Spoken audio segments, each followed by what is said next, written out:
একটা প্রশ্নের জবাব দেন। একটু একটু এই মনোনিবেশ এদিক নিয়ে আসি। হায়াত আর মরণ, হায়াত আর মৌত দুটি জিনিস না? জিন্দা আর মুর্দা, বাঁচা আর দুনিয়ায় আমরা আগে ছিলাম মরা, তারপরে হইছি এখন জীবিত, ঠিক কিনা? এবার আপনারা একটা জবাব দেন, ডিম মরা না তাজা? ডিম তাজা। ডিমি তোমার সাথে কথা কয় আটতে পারে? ডিম মরা না তাজা? মরা। ডিম মুরগি তাজা। দুনিয়া ডিম আগে আইছে না মুরগি আগে আইছে? দেখছেন, জীবন ভরে মুরগিও দেখলেন, ডিমও দেখলেন, তাই এই প্রশ্নটা জবাব দিতে যে দুই ভাগ হয়ে গেছে। মুরগি আগে, এর পক্ষে কারা একটু দেখাবেন হাত? মোরগ বলে আগে, তোমাকে বলি মোরগে ডিম পাড়ে, তার ডিম আগে, এর পক্ষে কারা একটু বিয়াদবি মাফ করবে, ডিম আগে। বাস মাশাআল্লাহ, মাঝে অনেকে হাত কোনো দলে উঠেই নেই, ওরা কয় জেতা দলে আমরা। আল্লাহ, চোখের সামনে মুরগি আর ডিম, তাই কোনটা আগে কোনটা পরে কইতে দুই ভাগ হয়ে গেলেন। করতে হবে আকলিস দিন এক। নবী পাক বলেন, ছোটদের হাদিস পড়তে শোনেন না নুরানীরা? হাদিস শরীফ, এক নম্বর হাদিস শরীফ, আকলিস দিনাকা ইয়াকফিকাল আমালুল কলিল। শুনতে শুনতে হাফেজ হয়ে গেছেন। খেয়াল করেন কি কয়, তোমার ঈমানকে খাঁটি করো, অল্প আমলি নাজাতের জন্য যথেষ্ট হইবে। সুবহানাল্লাহ। ঈমান ফ্রেশ করেন, ঈমানকে ভেজাল মুক্ত, ঈমানকে শিরিক মুক্ত, ঈমানকে কুফর মুক্ত, ঈমানকে সকল প্রকার ভেজাল মুক্ত করেন। বোঝেন না যে কিসের থেকে ভেজাল মুক্ত করতে হবে? ঈমানকে আল্লাহমুখী করেন। সর্বময় ক্ষমতার মালিক কে? জনগণ ক্ষমতার উৎস। যারা বলবে জনগণ ক্ষমতার উৎস, আল্লাহ তাআলা তাদের চোখে আঙ্গুল দিয়ে দেখায় দেবে, তোর সব জনগণ থাকবে, তোকে বাঁচাইতে পারবে না। কথা বলেন। এখনো যারা ক্ষমতার দাপট করছি, যারা জনগণ সাথে নিয়ে ক্ষমতার দাপট করি, আল্লাহ পাক রব্বুল আলামিন যদি রেগে যান, আপনার এই আচরণে যদি আল্লাহ কষ্ট পেয়ে বসে, তাহলে আপনাকেও ভিন্ন দলের মতো আপনাকে উপযুক্ত শিক্ষা দিয়ে ছেড়ে দিতে পারে। আল্লাহর ধরা বড় কঠিন। ইন্না বাতশা রাব্বিকা লাশাদীদ। তুমি পরের জায়গা দখল করতেছো, হাট বাজার দখল করতেছো, ঘরবাড়ি ভাঙতেছো, দোকানপাট ভাঙতেছো, ইত্যাদি করতেছো। এটা যদি সীমালঙ্ঘন করো, তাহলে আগের সীমালঙ্ঘনকারীদের মতো তোমাকে আমি আল্লাহ তাআলা শিক্ষা দিয়ে ছেড়ে দিতে পারি। জনগণ তোমার পিছনে থাকবে, কেউ কিছু করতে পারবে না। নীরব নিস্তব্ধ দাঁড়িয়ে থাকবে, নিথর হইয়া তুমি পিছন দিয়ে মরতেই থাকবা। কোন কিসসা বলতে আমি ইতিহাস বলবো না, নগদ আল্লাহ তাআলা ইতিহাস তৈরি করা শুরু করে দিয়েছে। তৎকালীন প্রধানমন্ত্রী, সম্মানের সাথেই বলি, মাননীয় প্রধানমন্ত্রী শেখ হাসিনা, তার সাথে সরকারি ক্ষমতাও ছিল।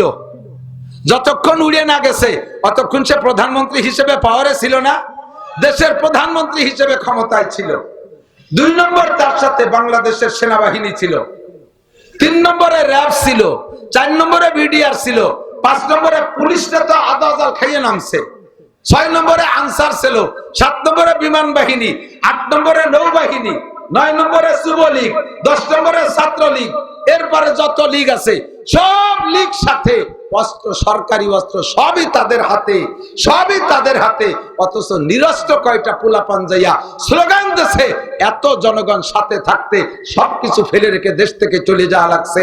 এটাই প্রমাণ জনগণ কিছুই না, জনগণ ক্ষমতার উৎস না। ক্ষমতার উৎস কে? সকলে বলতে হবে কে? আকীদা তৈরি করেন, এই কথা মনে রেখে সামনের দিকে কদম বাড়াবেন। একদলকে দেখে আরেক দল শিক্ষা গ্রহণ করা, এটাই হলো জ্ঞানীর পরিচয়। আস-সাঈদু মান উইযা বিগাইরিহি। ভাগ্যবান আর নেককার ওই লোকটা যে অন্যের কারবার দেখে উপদেশ গ্রহণ করে, অন্যের থেকে উপদেশ গ্রহণ করে। কথা বলেন ঠিক কি ঠিক না?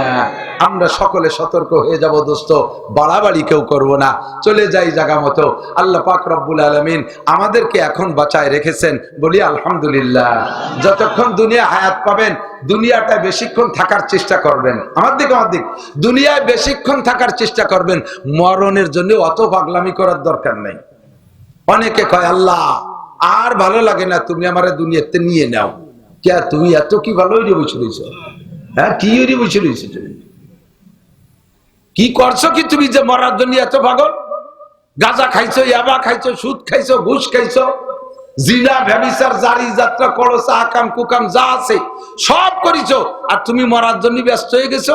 হ্যাঁ, মরার পরে কি হবে তা তোমার হুঁশ আছে? বেঁচে থাকার চেষ্টা করবেন, বেশিক্ষণ বেঁচে থাকার চেষ্টা করবেন, আল্লাহর কাছে হায়াতের দোয়া করবেন। আল্লাহ আমাদের সবাইকে লম্বা হায়াত দান করো, বলবেন না আমিন? আপনারা মরার জন্য রেডি হয়েছেন নাকি? আমার বয়ারে মূর্তি, আমি মরতে রাজি না। যদি আল্লাহ তাআলা আমারে 1 লক্ষ বছর হায়াত দেয়, আমি আলহামদুলিল্লাহ। তবে শর্ত হলো হায়াতের সাথে দুইটা জিনিস বাড়াই, 3টে জিনিস চাইতে হবে। এদিক খেয়াল করেন, খালি হায়াত চাবেন না। 1 নম্বরে সুস্থতার সাথে। কিসে? সুস্থতা। 200 বছর হায়াত পাইছেন, কিন্তু তার 100 বছর প্যারালাইসিসে বারান্দায় পড়ে রয়েছে। এই 100 বছরের পাঁচ পাইজও দাম আছে। বাড়িওয়ালারা জ্বালায় জ্বালায় আইসা, ছেলে একবার, মহিলা আপনার স্ত্রী ওই পিছন দিয়ে আইসা হাবের সাহুজুরে কবে, হুজুর এই বুড়ো চালাইতে থাকতে পারলাম না, 5,000 টাকা দিয়ে যাচ্ছে, এটা জালাল খতম করে মেরি দিয়ে যায়নি। দেখেন কথা কন না কেন? কাকি তা কাকা কি করছে? আরে বাবা তা তো ধারে যাও না, সেদিন কাইসিয়ে বক্কাত করে আমার মুহি মেরি দিছে। আরে বুড়ো মতির গন্ধ তো সহ্য করা যায় না, বিছেন পাটি সব শেষ। সেদিনকে লুঙ্গি বরিয়া গিয়েছে, আর সহ্য হয় না। তাহলে এই 100 বছরের কোনো দাম? সুস্থতার সাথে হায়াত। 2 নম্বরে ইজ্জতের সাথে, সম্মানের সাথে। বেইজ্জতি হয়ে বেঁচে থাকার কোনো দাম নাই।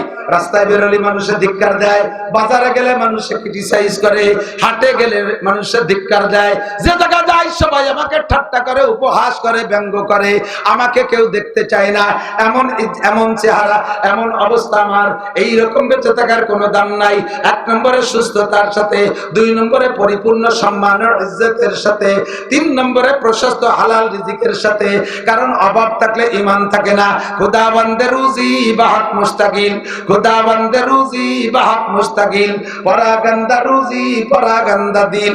পকেটে যদি টাকা থাকে, নামাজে একাগ্রতা থাকে, পকেটে যদি টাকা থাকে, ঈমান ঠিক থাকে। আরে ব্যারাকে ডান্সকারী তাদবিয়ার ডিভিশন নির্ভর জাগরণী চক্র, আশা প্রশিকা গ্রামীণ ব্যাংক, সুদে কারবারের মধ্যে যাওয়া লাগে না।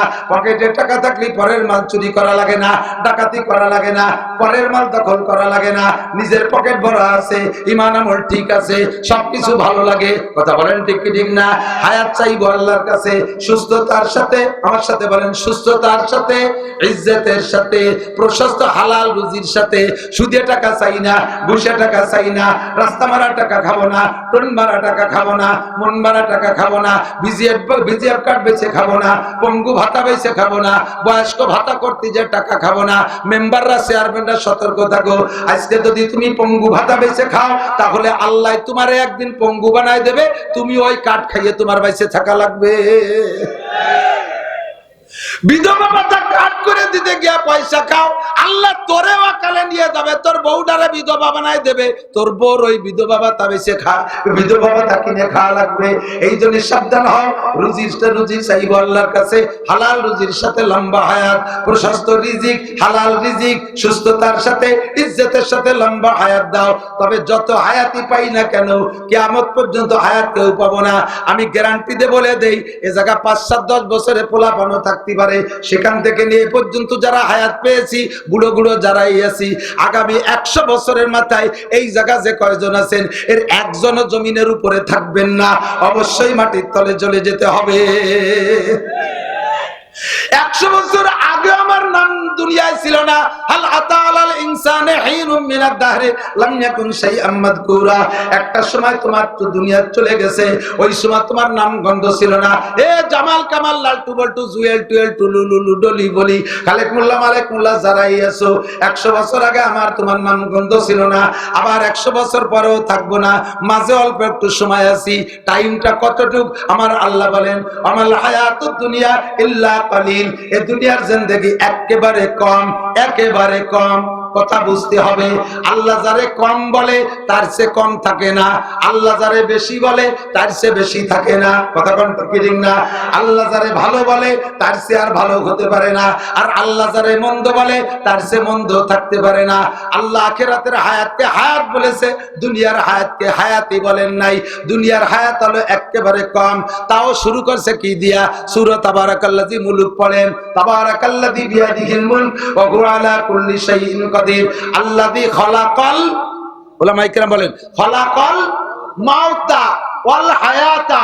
আগেই কইছে মরণের কথা, তারপরে হায়াত। এ দুনিয়া আমাদের মরণের কথা আল্লাহকে, আল্লাযী খালাকাল মাউতা, তোমার জন্য মরণ বানাইছি। আগেই মরণ। কতক্ষণ আমার দিক টাকা নেই, একটা প্রশ্নের জবাব দেন। একটু একটু এই মনোনিবেশ এদিক নিয়ে আসি। হায়াত আর মরণ, হায়াত আর মৌত দুটি জিনিস না? জিন্দা আর মুর্দা, বাঁচার। দুনিয়ায় আমরা আগে ছিলাম মরা, তারপরে হইছি এখন জীবিত, ঠিক কিনা? এবার আপনারা একটা জবাব দেন, ডিম মরা না তাজা? ডিম তাজা। ডিমি তোমার সাথে কথা কয় আটতে পারে? ডিম মরা না তাজা? মরা। ডিম মুরগি তাজা। দুনিয়া ডিম আগে আইছে না মুরগি আগে আইছে? দেখছেন, জীবন ভরে মুরগিও দেখলেন, ডিমও দেখলেন, তাই এই প্রশ্নটার জবাব দিতে যে দুই ভাগ হয়ে গেছে। মুরগি আগে, এর পক্ষে কারা একটু দেখাবেন হাত? মোরগ বলে আগে, তোমাকে বলি মোরগে ডিম পারে, তার ডিম আগে, এর পক্ষে কারা একটু বেয়াদবি মাফ করবে, ডিম আগে। বাস মাশাআল্লাহ, মাঝে অনেকে হাত কোন দলে উঠেই নেই, ওরা কয় জেতা দলে আমরা। আল্লাহ, চোখের সামনে মুরগি আর ডিম, তাই কোনটা আগে কোনটা পরে কইতে দুই ভাগ হয়ে গেলেন। আর হুজুরকে সম্পর্কে অভিযোগ, হ্যাঁ এক কোরআন, এক আল্লাহ, এক নবী, এক রাসূল, এক হাদিস, তার মধ্যে হুজুরকে মধ্যে এত দল কে? এইরকম প্যাচ পড়ে রয়েছে বহু জায়গায়, এই জন্য এত দল। এইরকম প্যাচ পড়ে রয়েছে বহু জায়গা, কাজে কাজেই এত দল। বলার সময় নাই, সেদিক যাব না। ডিম আগে, কি বলেন? ডিম আগে।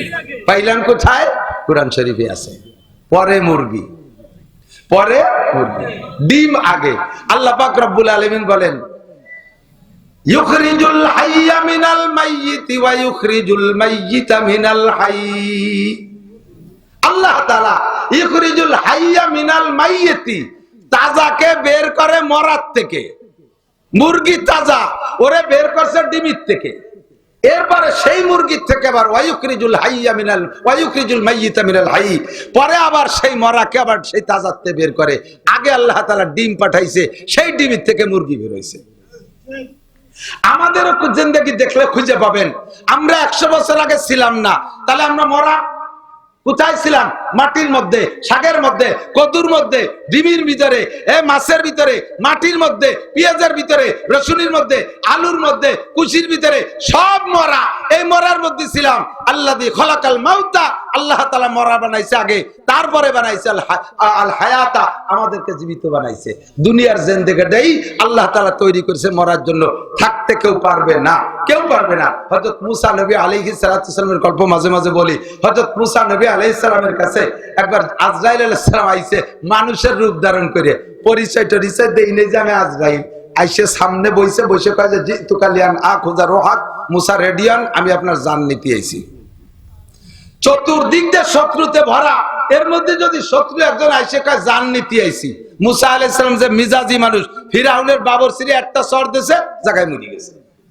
আর এই লোক এসে সামনে কয় তোমার জান নিতে আইছি, ফাজারাবা আলা আইনিহি, সাথে সাথে বক্সিং মেরে দিয়েছে ওই লোকের চোখ জ্বলাইয়ে। চোখ কানাই হয়ে গেছে, বুখারী শরীফের হাদিস। চোখ কানা হয়ে গেছে, এক চোখ কানা হয়ে গেছে, আর জান তো নেওয়া দূরের কথা, নিজের চোখ নিয়ে উনি সেরে চলে গেছে। আল্লাহ পাক জিজ্ঞেস করছে, ফামা বালুকা ইয়া মালাকাল মউত, ওই আজরাইল তোমার কি হয়েছে? কয় রব্বি জরাবানি মুসা, আমারে মুসা মারছে, ঘুষি দিয়েছে চোখ জড়াইয়া। লিমা জড়াবাকা, আমার সালতা, জিজ্ঞেস করলে না মারছে কেন? আল্লাহ একবার কইছি তাই এক ঘুষি, ফিরে যদি কইতেন তাহলে আর এক চক্কা নাইরে ফেলতো। ও লোক বড় মিজাজি মানুষ। আল্লাহ কয় সুম্মা যাহাব ওয়াসআলহু লিমা যারাবাকা, আবার যাও জিজ্ঞেস করো কেন মারছে।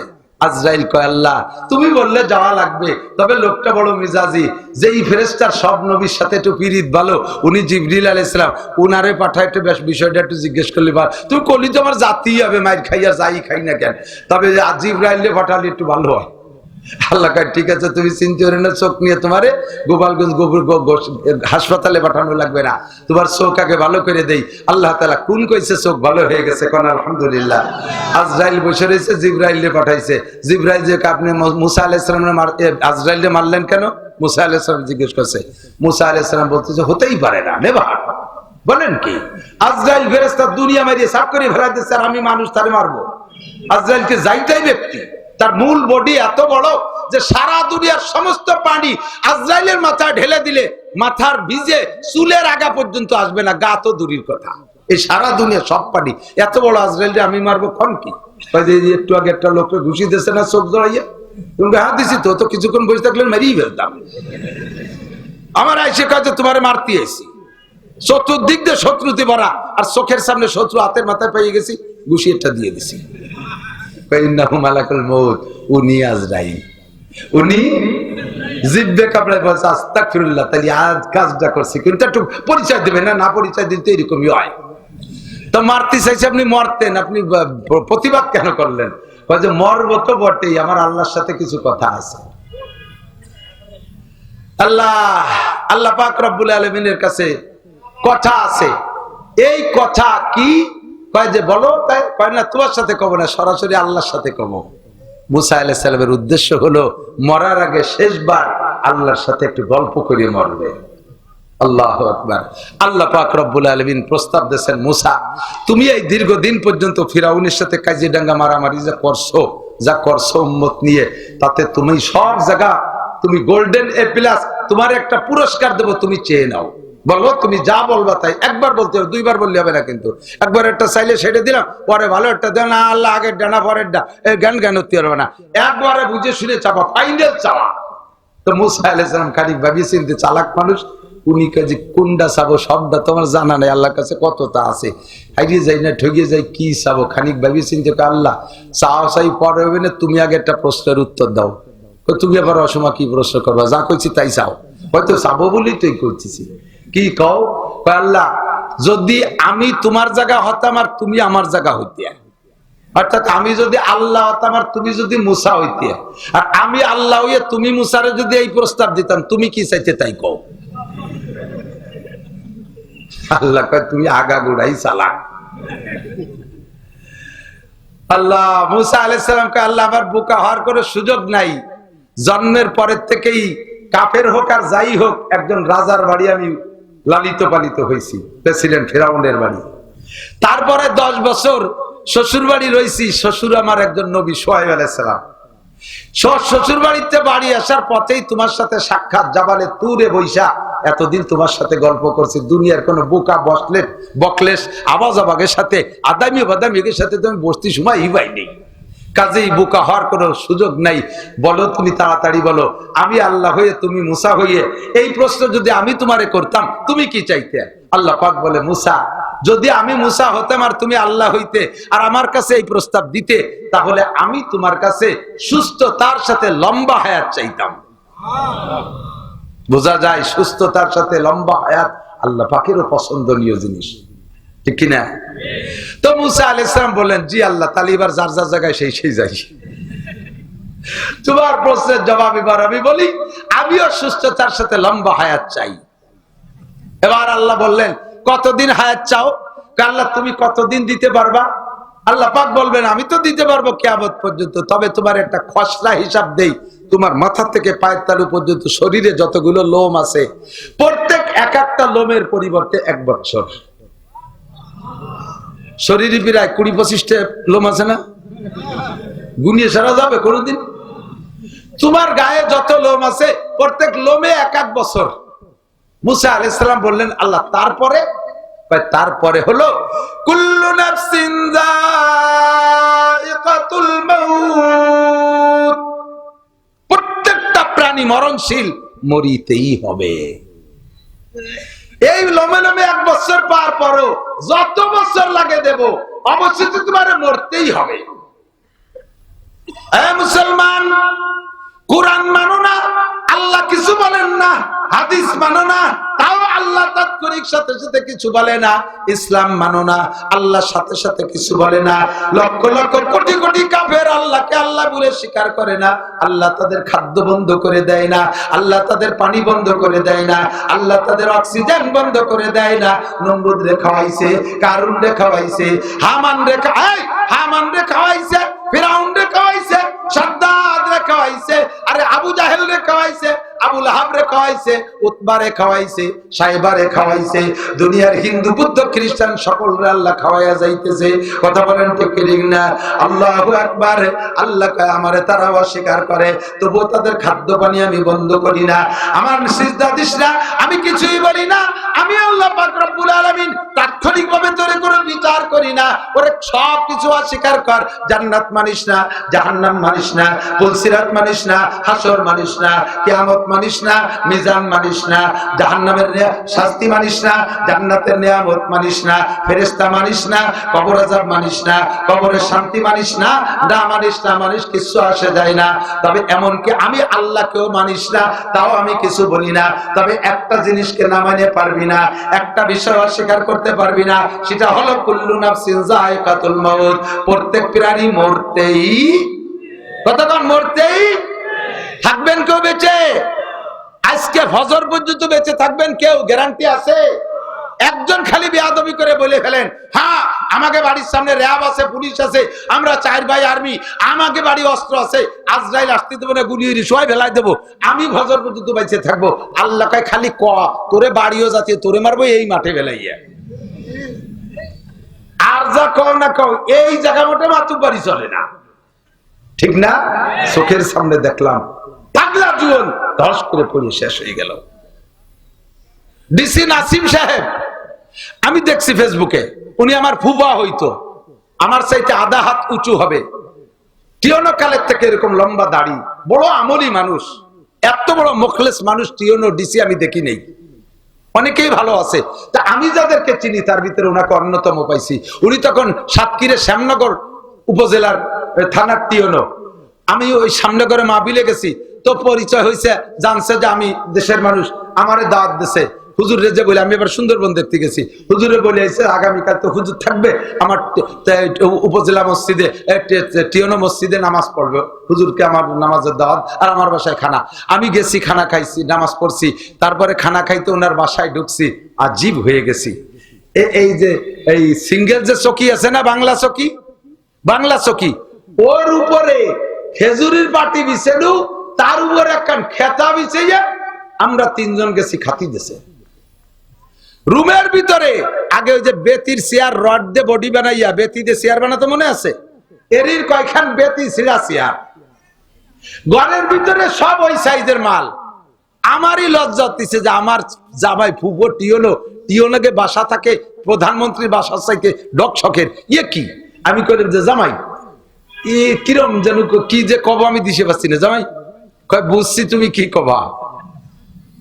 বাবা সরকারি যা বেতন পাই, ছেলে মেয়ের পড়ালেখার পরে আমার আসবাব কেনার কোনো পয়সা থাকে না। ভাত খাইলাম বাসমতি আর চিকুন চাল না, আমার গোপালগঞ্জের লক্ষ্মী দিকে ধানের চাল। বাড়ির থেকে আব্বা প্রত্যেক মাসে আমার জন্য ক্ষেতের জমি, ক্ষেতের দেশি ধানের চাউল পাঠায় দেয়। ওই চাউল না হইলে আমার প্রত্যেক মাসে কর্জ করা লাগে। আমি একটি পয়সা ডানিভাবে খাইতে পারি না, সরকারি বেতনে আমার সংসার চলে না, বাড়ির থেকে চাল কডাই নিয়ে খাই। আল্লাহর বান্দা ধমাধম করে প্রমোশনের ডিসি হয়ে গেছে। দেখতেছিলাম অফিসে, বছর 3-4-5 আগে হবে, যারা ফেসবুক দেখেছেন সেই সময় তারা জানেন। অফিসে গেছে, ফোন করতেছে, টেবিলের উপরে খাতা রাখতে যাচ্ছে, ফাইলটা কানে, ফোন টেবিলের উপরে খাতাটা ফাইলটা রাখছে, হঠাৎ করে ফোন অবস্থায় চিতেও পড়ে গেছে, মুখে পানি দেওয়ার সময় হয় নাই, একটা সেকেন্ড সময় দেয় নাই। আমার বিশ্বাস লোকটা ইমানদার, নামাজি, কলেমা পড়া, হয়তো কলেমাটা খড়ি ফেলাইছে, ভাব খারাপ বুঝা, বুঝতেও সুযোগ দেয় নাই। আমাল হায়াতুদ দুনিয়া ইল্লা কালিল। ও যুবক পাগলামি করিস না, যুবক মাস্তানি করিস না, টিকতে পারবি না। যে কোনো সময় আল্লাহ তাআলা ফেলাই দেবে। চোখের সামনে হাজার হাজার যুবক চলে গেছে, তোমরা বেঁচে আছো, শুকর আদায় করো। আমাল হায়াতুদ দুনিয়া ইল্লা কালিল, এই দুনিয়ার জিন্দেগি একেবারে সামান্য। যদি হায়াত পাইতে চান, ওয়া ইন্নাদ দারাল আখিরাতা লাহিয়াল হায়াওয়ান, হায়াত যদি নিতে চান আর বুঝতে চান, সেটা হলো আখিরাতের হায়াত, হলো অরিজিনাল হায়াত। তার কোনো শেষ নাই, মরার পরে শুরু হবে তো পরকালে আর শেষ নাই। শেষ নাই তো শেষ নাই, শেষ নাই তো শেষ নাই, কতদিন শেষ নাই। আমার দিক তাকান, এক ওয়াক্ত নামাজ ছুটে গেলে, এক ওয়াক্ত নামাজ যদি আপনি না পড়েন, ছেড়ে দেন, তাহলে এক ওয়াক্ত নামাজের বিনিময় 80 হুকবা জাহান্নাম। একটা মানুষও ভয় পেল না। এক ওয়াক্ত নামাজ না পড়লে 80 হুকবা জাহান্নাম। কত? হুজুর 80 হুকবাই তো বুঝি না, তাতে কয়দিন হয়? কাজেই নাউজুবিল্লাহ কতি ভয় পাওয়ার সুযোগ পাই নাই। 80 হুকবা মানে এক হুকবা সমান সমান 2,88,00,000 বছর। 80 হুকবা মানে 200 কোটি, আরো 30 কোটি। ভয় পায় না। 200 কোটি, আরো 30 কোটি, আরো 40 লক্ষ বছর। খোদার কসম, যাদের নামাজ ছুটে গেছে সাবালেগ হওয়ার পর থেকে, এক ওয়াক্ত নামাজের বিনিময় 200 কোটি, 30 কোটি, আরো 40 লক্ষ বছর করে আপনাকে জাহান্নামের আগুনে পুড়তেই হবে, কোনো রেহাই নাই। এটা আস্তাগফিরুল্লাহ মাফ হবে না, এটা আস্তাগফিরুল্লাহ মাফ হবে না।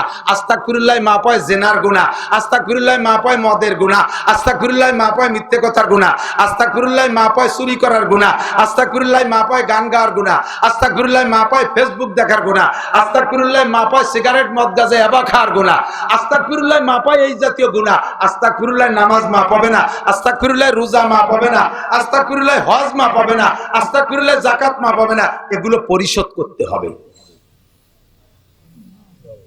কষ্ট হচ্ছে? অপ্রয়োজনীয় কিছু বলতেছি, একটু ভালো করে বুঝে নেন। এই সুখবর, নামাজ না পড়লে একটা গুনাহও হয় না।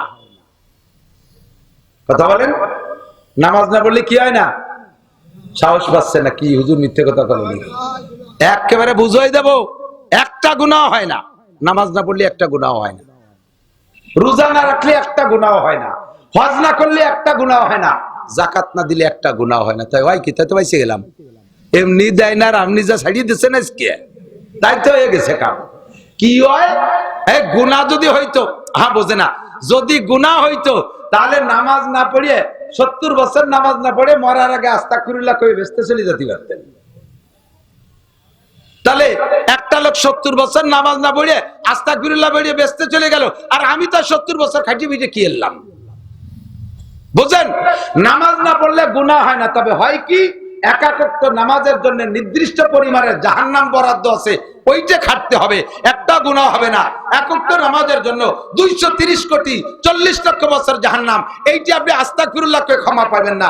তওবা করে কাম হবে না, তওবার দ্বারা অন্য গুনাহ মাফ হবে, তওবার দ্বারা নামাজ মাফ হবে না, তওবার দ্বারা রোজা মাফ হবে না। এটা পরিশোধ করতে হবে। বুঝার জন্য আমি একটু কথা বলি, এদিক তাকান, ভালোই বুঝতে পারতেছেন না। একজন, আমি একটা বাস্তব বাকিয়া বলি। আমাদের এলাকায় এক লোক দরবেশ সাহেব, ভালো ভালো আমলি মানুষ, ওই লোকটা তবলিগে তশকিল হইয়া 3 চিল্লায় চলে গেছে। তো 3 চিল্লায় যাওয়ার আগে এক ডাক্তারের কাছ থেকে 300 টাকার ওষুধ খাইছে। আজ দেয় কাল দেয়, 3 বছর সেই ওষুধের টাকা দেয় নেই। না দেওয়ার ভিতর যে ওই লোক তবলিগি 3 চিল্লায় চলে গেছে। এখন তবলিগি 3 চিল্লায় যাইয়ে তো শুনছে মেলাটা, তার ভিতরে শুনছে যে না, আল্লাহর হকে যত গুনাহ আছে সেগুলো আস্তাগফিরুল্লাহ মাফ হয়, কিন্তু মানুষের হক যদি কেউ মারিয়ে খাও তাহলে এটা আস্তাগফিরুল্লাহ মাফ হবে না, এটা আল্লাহ মাফ করতে পারবে না। যারটা তাকেই মাফ করতে হবে, হয় তারে ফেরত দিবা, নইলে তাকে ক্ষমা চেয়ে দিবা। এই ভয়তে ভয়তে তবলিগ সেরে আইসা এবার উনি ডাক্তার সাহেবের কাছে যে বলতেছে, খুব আগে মানে তবলিগে গেলে তো জবান খোলে, অজসিয়ে বেলাইছে, কায়দা বায়দারে বলতেছে, ডাক্তার সাহেব তবলিগে 3 চিল্লায় গেছিলাম, অনেক কিছু শুনছি শিখছি, তো সেখান থেকে এখন পরানে ভয় হয়েছে, কাজে আমি এখন ঘুরে ঘুরে গ্রাম ঘুরিয়ে সমাধান করার জন্য নামছি। তো আজকে প্রথম আইছে আপনার কাছে, আমি আপনার কাছে যা পাবো টাকা পয়সা সব মাফ করে দিলাম।